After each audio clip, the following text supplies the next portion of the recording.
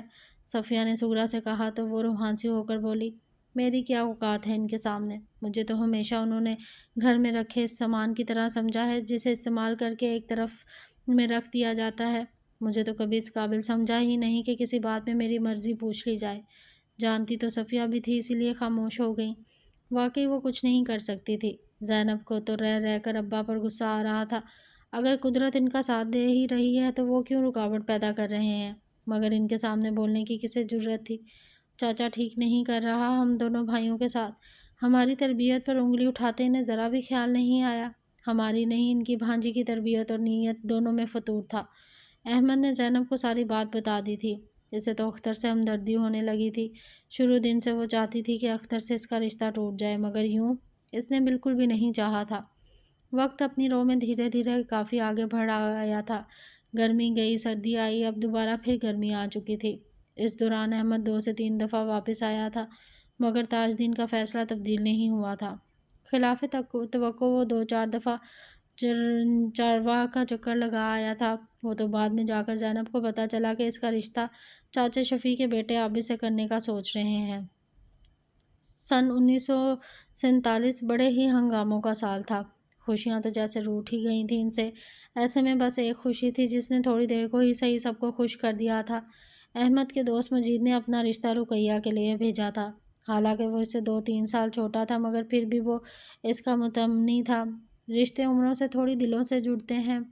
احمد کے گھر والے بہت خوش تھے۔ ایک طلاق یافتہ بیٹی کا بار وہ کب تک اٹھا سکتے تھے؟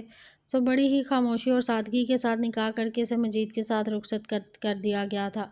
مئی کا آخر شروع ہو چکا تھا۔ وہ سب اب چاچے تاج دین کو سمجھا کر ہار چکے تھے۔ احمد کو تو بس اب ایک ہی حل نظر آ رہا تھا۔ اس نے اوپر طرح چاچا شادین کو 2 خط لکھے اور ساری صورتحال بتائی۔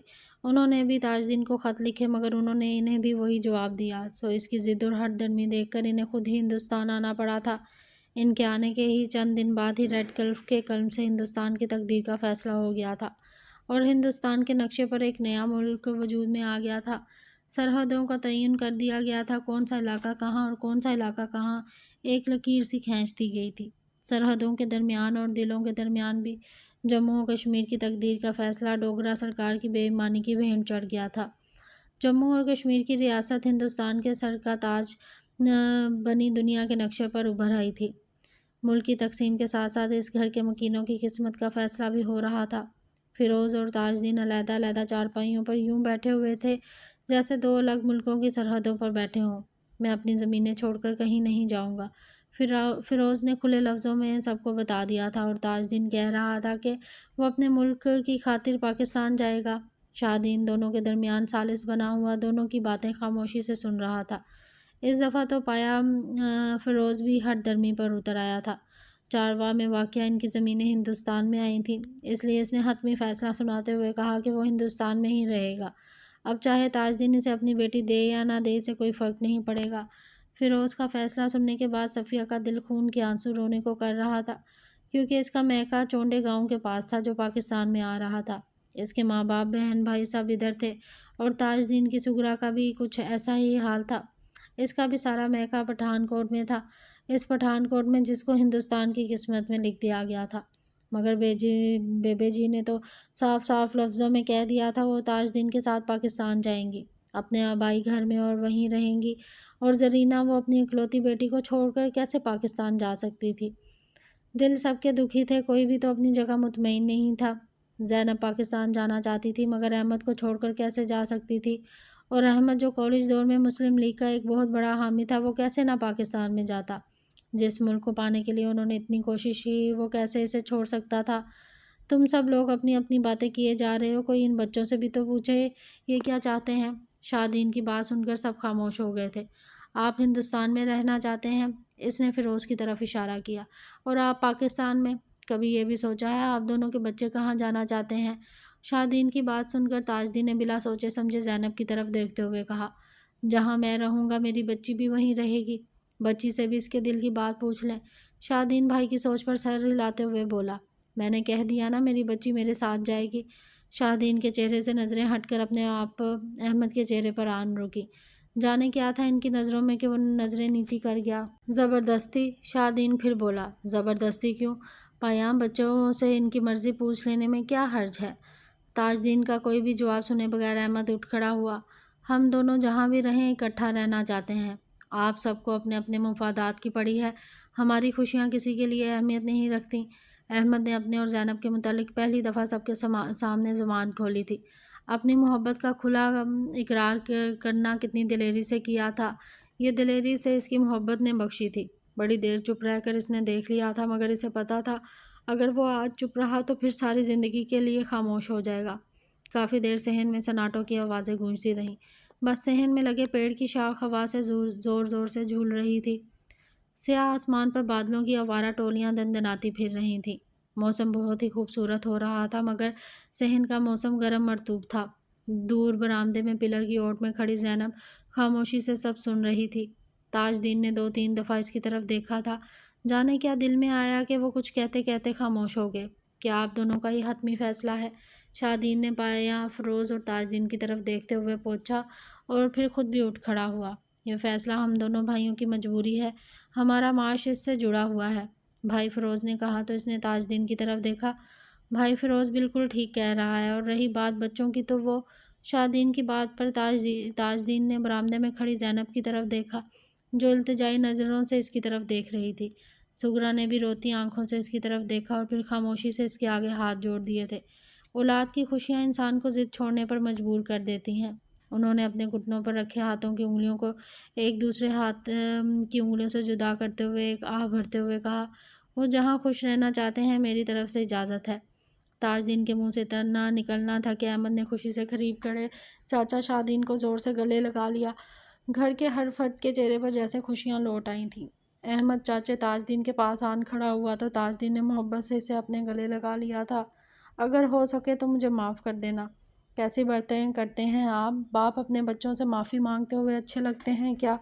دور کھڑی زینب نے بھی پھٹتے جذبات سے اپنے اوپر قابو نہ پاتے ہوئے قریب کھڑی نجو کو اپنے گلے سے لگا لیا تھا، جس نے ایک حسرت سے اس کے مسکراتے ہوئے چہرے کی طرف دیکھا، جہاں خوشیوں ستاروں کی مانند ٹوٹ ٹوٹ کر اس کے دامن میں گر رہی تھیں۔ پریشانیوں کے بادل چھٹ گئے تھے، ایک نیا آسمان، ایک نیا سویرا ان کے انتظار میں تھا۔ تاجدین بیبے جی کے قریب بیٹھ گیا۔ میں کہہ رہی تھی ملک ٹوٹا ہے، دلوں کو تو جڑا رہنے دیں۔ اگر دل ٹوٹ گئے تو بڑی قیامت آنے سے کوئی نہیں روک سکے گا۔ میرا احمد بہت اچھا ہے، بہت خوش رکھے گا زینب کو۔ میں جان گیا ہوں بیبے جی، بچوں کی خوشیوں میں ہی ماں باپ کی خوشیاں ہوتی ہیں۔ بیبے جی نے محبت سے تاجدین کو اپنے گلے لگا لیا تھا۔ ہر چہرہ خوشی سے کھل رہا تھا، محبتیں ہر چہرے پر کھلتی مسکراتی کتنی خوبصورت لگ رہی تھی۔ احمد نے دور کھڑی خوشی سے نہال ہوتی زینب کی طرف دیکھا۔ آج اس نے اپنی محبتوں سے بھری دنیا کو پا لیا تھا۔ آج وہ دونوں اتنے خوش تھے کہ وہ خوشی ان سے سنبھالی نہیں جا رہی تھی۔ زینب نے بھی اسے دیکھا تھا اور دیکھتے ہی وہ شرماتے ہوئے نجو کی اوٹ میں ہو گئی تھی، اور نجو اس نے ایک ہنسی بھرتے ہوئے احمد کی طرف دیکھا اور پھر آسمان میں بادلوں کی اوٹ میں ہوتے چاند کو دیکھا۔ چاند تو آسمان کی گود میں ہی سجتا ہے۔ میں نے اس شے کو پانے کی تمنا کی تھی جو کبھی میری تھی ہی نہیں، اور نہ میں اسے پا سکتی تھی۔ سغرا اور صفیہ باری باری زینب کو گلے لگا رہی تھی۔ صفیہ نے اس کا محبت سے ماتھا چوما اور ایک حسرت سے اختر کی طرف دیکھا جو خاموشی سے ایک طرف کھڑا سب کچھ ہوتا دیکھ رہا تھا۔ صفیہ کی آنکھوں میں آنسو تیر رہے تھے اور دوسری طرف احمد کو خوش دیکھ کر خود بھی خوش ہو رہی تھی۔ سب سے گلے ملنے کے بعد اس نے خود سے تھوڑے فاصلے پر کھڑے اپنے ابا کو دیکھا جو اسے ہی دیکھ رہے تھے۔ وہ شرماتا ہوا ان کے قریب آیا تو انہوں نے پیار سے اسے دیکھتے ہوئے اس کے کندھے پر تھپکی دی۔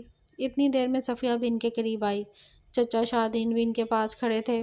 مجھے ایک بات کرنا ہے آپ سے ابا، یہ ملک ہم نے بڑی ہی کوششوں سے حاصل کیا، اس لیے نہیں کہ ہم پھر اس کو اکیلا چھوڑ دیں۔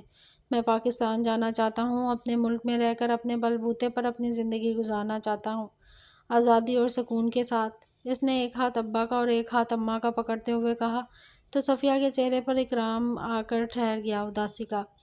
پریشان کیوں ہوتی ہیں آپ؟ جیسی بہادر ماؤں کی تربیت کا ہی نتیجہ ہے کہ ہم سب نے مل کر اس ملک کو حاصل کیا ہے، جہاں ہم اپنی مرضی سے اپنی زندگی گزار سکیں گے۔ اس نے روتی ہوئی صفیہ کو اپنے گلے لگا لیا۔ ابا کی آنکھوں میں بھی نمی تیر رہی تھی، مگر انہوں نے اپنا دل بڑا کرتے ہوئے اس کے گال تھپ تھپائے۔ جب تمہیں کوئی مسئلہ نہیں تو مجھے بھی کوئی اعتراض نہیں، بس جہاں رہو خوش رہو۔ جہاں اس ملک کو پانے کے لیے اتنی قربانیاں دی ہیں وہاں ایک اور صحیح۔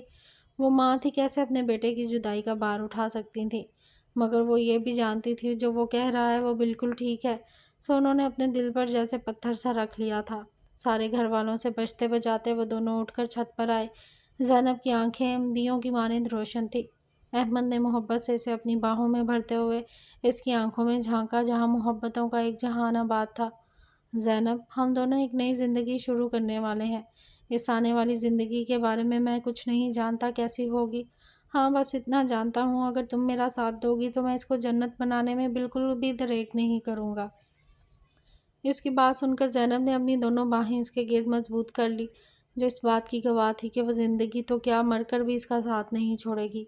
بادلوں کی اور سے جھانکتا چاند اب بالکل بادلوں کے پیچھے چھپ چکا تھا۔ بارش برسنے کے لیے تیار کھڑی تھی اور دیکھتے ہی دیکھتے وہ آسمان سے قطروں کی صورت زمین پر یکدم اترتی ان کے وجودوں کو بھی جل تھل کر گئی تھی۔